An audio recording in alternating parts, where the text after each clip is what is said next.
ګران کتونکو دغه حالات دي چې موږ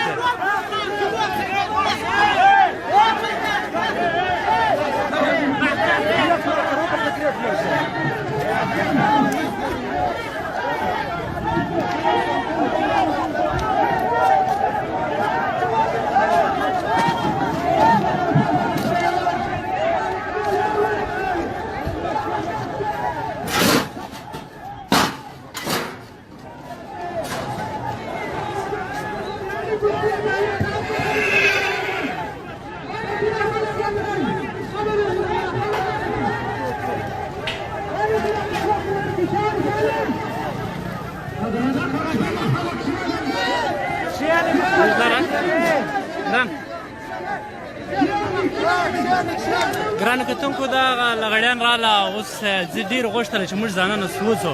خو بیا برته دا د خلکو برته دې سر راوګرځوله دغه رش دا کیسې تاسو وینئ دغه رش کیسې تاسو وینئ د لغړیان ټول راله چې کوم تېل پراته وله ټولو غوښتل چې اوس موږ ځانونه وسوځو له ډېرې نفس تنګۍ وه له ډېره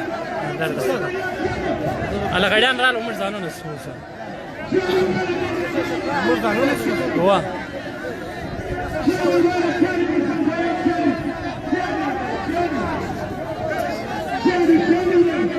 استاذ خوراک ګران